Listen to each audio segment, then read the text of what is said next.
back to A Closer Look. August is Water Quality Month. Here to talk about the quality of our wonderful water here in Chesapeake is David Jurgens, Director of Public Utilities. Welcome to the show. Thank you very much. Where do Chesapeake citizens get their water from? Well, we get our water from more places than any other water system I've seen anywhere in the country.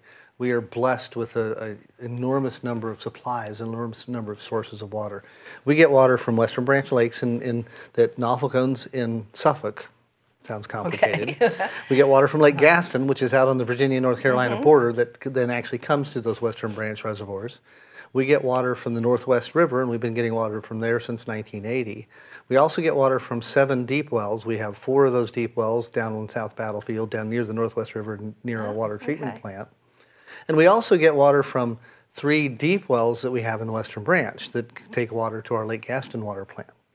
Additionally, like I said, there's a lot of supplies. I had no idea. we buy finished water from Norfolk. We buy some finished water that's already treated from Portsmouth, and both of those water sources we send directly to our residents.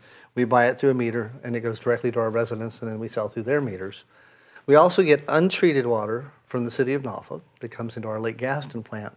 And last but not least, we own several in-town reservoirs that we keep kind of as a backup water supply. That are over near Military Highway, and those just hold water, and they'll hold about a 3-month reserve supply for us. So it sounds like we're in good shape. We've got lots of water. We actually are in such good shape that if any 2 of those sources go down for a while, we can continue to operate for quite a while without 2 of those sources. So if Norfolk has to turn off for some reason, or if one of our plants needs some serious maintenance, then we can continue to function. So the average citizen would never even know because they would have continuous water. That's right. And examples of proof of that is that when Hurricane Matthew came a couple years ago, everybody had water.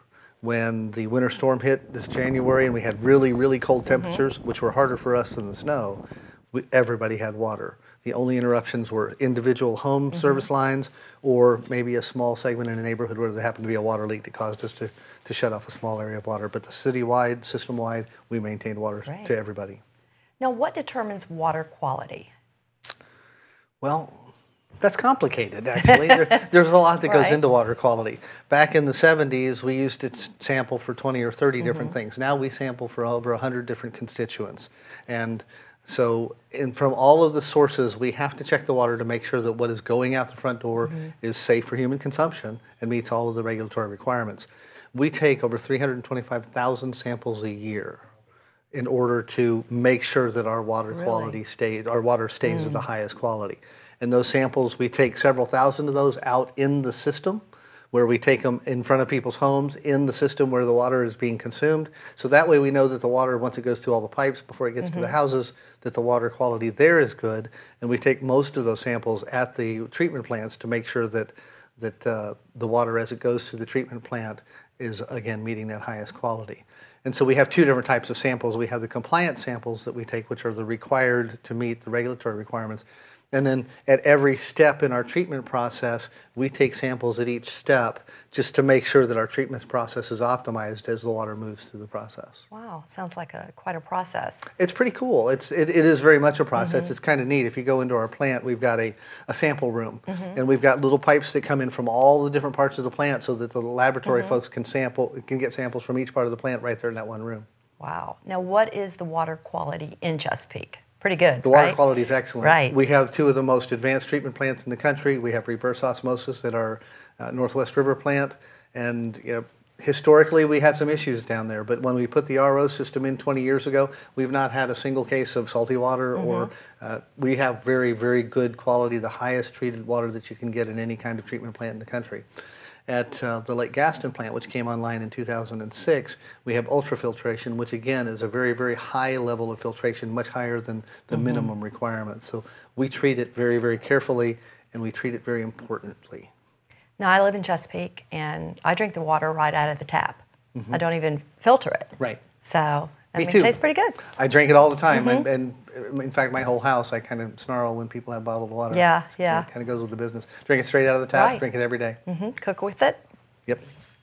Now, how often is it tested? You said earlier that how many times? Oh, we test it every single day. So every single day. Yes, ma'am. Definitely. We 325,000 samples, and it's tested multiple times every day. That's amazing. Now, what do you see as the top 2 initiatives of the department over the next 10 years? Well, in moving forward, really the biggest initiative doesn't have to do with water quality. It has to do with trying to get better service to our customers and trying to modernize our customer service. Right. And what that involves is going to advanced metering infrastructure where we can, right now when we read a meter, it's the same way that you read meters when World War II was happening. Right. You get down on the ground, you pop the iron lid that's in everybody's front yard, then you pop the little lid that's on the meter, you dust it off, you read the number. This is the one advancement. You'll punch it into a little handheld computer system, you punch that number in, and you close everything up and walk to the next house. And we do that for residential meters. We do that every 2 months. Then when you come back to the office, you plug that handhold in. Again, that's the one advancement we've made. And that downloads that data to our billing system. And then we check, and just so everybody knows, our accuracy on our meter reading is better than 99%. And our meter readers are held to that standard so that if they fall below that, then we have retraining and we have some discussions with them. If they don't get better, then they might find a job that they're more suited to. So we demand almost perfection. Right. And then anything that looks anomalous, anything too high, too low, anything that looks wonky, we go back and we have a supervisor reread all of those meters because we want to make sure our billing goes out as 100% accurate as possible. So what that advancement would be is installing meters that we can communicate with, that have little radio or cell phone systems in them, so that we can communicate with them, and they'll be taking meter readings every 15 minutes or every hour, so that we can keep track and customers can keep track of consumption. So where that adds value. One, we can go from bi-monthly billing to monthly billing, which is so much easier for everybody to budget. I don't think in a bi-month cycle, I think monthly. But also, we can have it set so that if a meter suddenly starts, say, it moves to where it's reading a constant usage of 3 gallons a minute for 24 hours or whatever settings we put in, then it can send an alarm. It can send an email to the customer saying, hey, it looks like you might have a leak or something turned on. Did you turn the water on your plants? So they would know about it immediately, not when their bill comes. So that makes sense, definitely. They know about it right away. Now, where can customers find out more about the water quality of the city? We publish a water quality report every month, or correction, every year, and we're required by federal law to do that. And it is on our city's website. So go to www.cityofchesapeake.net, go into the utility page, and there on that utility page, there's a link to the Consumer Confidence Report. And that can give you all of the information about our water quality. All right, great. Okay. Very interesting. I'm going to have to come visit the plant. Absolutely. Definitely. Come Sounds shoot, like fun. take some video. Absolutely. Thank you. My Appreciate pleasure. it. Well, that does it for this edition of A Closer Look. Thanks for joining us, and we'll see you next time.